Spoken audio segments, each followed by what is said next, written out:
வணக்கம். நான் உங்கள் டாக்டர் கிருஷ்ணகுமார், எலும்பு சிகிச்சை நிபுணர், கிருஷ்ணகுமார் எலும்பு மருத்துவமனை, நாகர்கோயில். தோள்பட்டை வலி இது ஒரு பெரிய ப்ராப்ளம். ஏன்னா தோள்பட்டை வலி தோளுல ஏதாவது பிரச்சனை இருந்தா அதனால வரலாம்.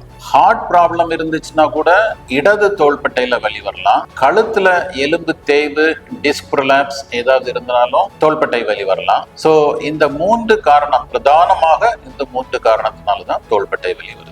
இந்த தோள்பட்டை வலிங்கிறது கழுத்துல உள்ள டிஸ்க் ப்ராப்ளத்தினால தோள்பட்டை வலி வருதுன்னா கழுத்துல இருந்தே வலி வரும். இந்த தோள்பட்டையோட நிக்காது, கீழே கை விரல்கள் வரைக்கும் வரலாம். பின்ன சில சமயங்கள்ல மரத்து போகவும் செய்யலாம். தோள்பட்டை வலினா தோல்ல மட்டும்தான் வலி இருக்கும். ஹார்ட் ப்ராப்ளத்தினால வரக்கூடிய லெஃப்ட் தோள்பட்டை வலி கொஞ்ச நேரம் தான் இருக்கும், ஒரு மாதிரி வேகா இருக்கும், ரொம்ப போக்கஸ்டா ஒரே இடத்துல இருக்காது. சோ இந்த 3 வகையான வலிகளையும் தோள்பட்டை வலி வந்ததுன்னா அதை ஈஸியா எடுத்துக்க கூடாது. ஹார்ட் ப்ராப்ளத்தினால இருக்கலாம், தோள்பட்டையில் உள்ள ப்ராப்ளத்தினால இருக்கலாம், அதே சமயம் கழுத்தில் உள்ள ப்ராப்ளத்தினால இருக்கலாம். சோ இதை கண்டறிவது அவசியம். அதனால தோள்பட்டை வலி இருந்ததுன்னா நெக்லெக்ட் பண்ணாதீங்க, உடனடியாக டாக்டரை பாருங்க. வணக்கம்.